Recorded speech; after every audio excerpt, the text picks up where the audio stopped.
What's up, guys? How you doing? Today I'm going to be talking to you about GM Excision.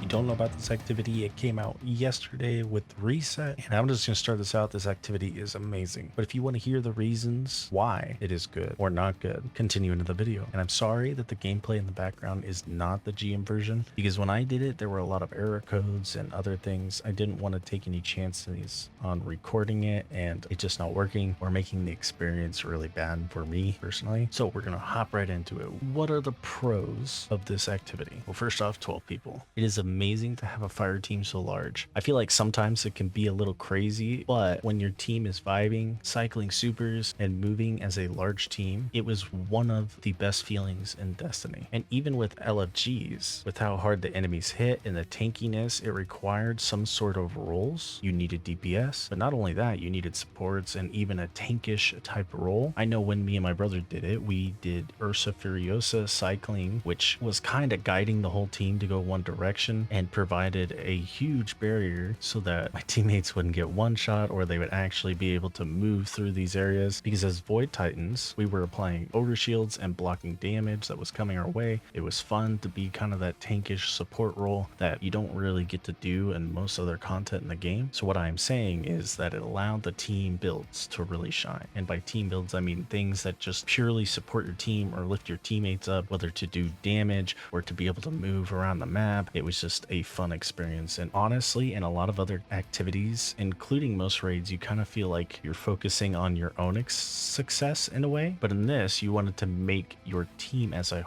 whole have success because you only had limited revives. So if you did your own thing, you were going to probably die and waste reses. And I know I've done it a couple times where people would go off on their own, waste a bunch of reses, and now they're down for, however long it takes us to kill a champion, which really emphasizes that you need to be playing as a team. So 12 people was a huge boon. I really enjoyed that. And then the replayability of it. I'm going to say this again, I haven't had this much fun in a long time. I think it adds a new dynamic to playing Destiny that we haven't had, a real teamwork aspect. People might say raids do that too, but I would say not to that extent. Again, most of the time in raids you are doing your own role for mechanics, and honestly, as long as you know your role, you don't have to interact much with team as a whole. It's less about the team fights and more about the execution of the mechanics. But with GM Excision, it was about the builds and the team actually working together and having a comp that covered crowd controls, blocking damage, and DPS. And in most activities, raw damage is realistically the only thing that matters. So it was cool to actually have a team-oriented build and see it shine in this way, because even as the example of Ursa Furiosa, like, you can't do that alone. And in a three-man fire team, it really kind of, like, yes, you can block a decent amount of damage and that's probably what you're going to use it for, but you can't take advantage of the fact that they're amping the damage really. But with 11 people behind your banner shield, like, you are holding your team together, especially when you know most of the stuff that's hitting your barrier would probably one-shot someone. I think it was just an interesting dynamic,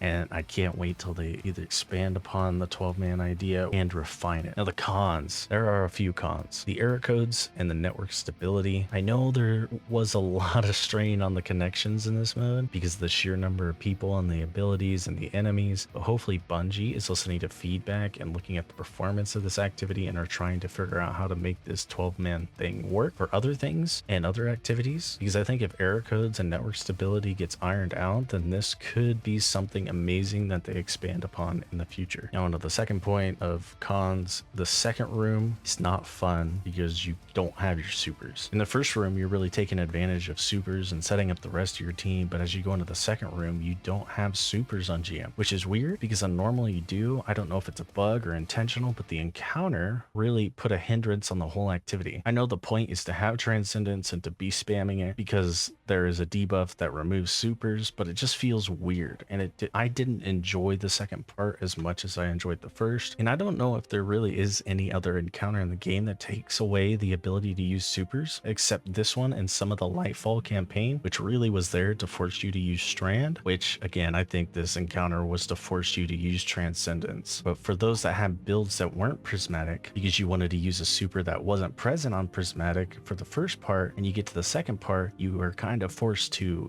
swap to prismatic, or a huge part of your kit is unusable and it is a little lame because there's not a whole lot of downtime and there's not really anywhere you can kind of sit to actually swap your build to something else mid-encounter. So you're stuck with a neutered kit because you wanted to use Banner Shield or somebody wanted to use Well, or you get the idea. Like, it seems a little lame. I know for the encounter it makes sense because that's, you know, supposed to be its thing, but I just really hope they don't go hard into these no super encounters because it just took all the enjoyment I was having and lessened it. So what is the final verdict? A 9 out of 10 for me. One of the best activities in the game. I loved it. I know some may not, but it provided something that is unique to the experience of Destiny, not found in other places. And this included teamwork and difficulty. It really felt that you could not do it alone, and that was awesome. And again, the only downfalls was the server issues, like error codes and making people invisible and network stability. Those were the major gripes I had, because the no super thing I can excuse as something unique to that encounter. Again, I just hope it doesn't appear in other places in the game because it's just kind of lame. So as I wrap this up, again, it is a 9 out of 10 experience, and I'm probably gonna go try to do it again. If you like this content and want to see more, then make sure to like and comment so I can see some feedback. Also subscribe if you're new here. Again, sorry for not having GM gameplay in the background, and if the gameplay is a little stuttery,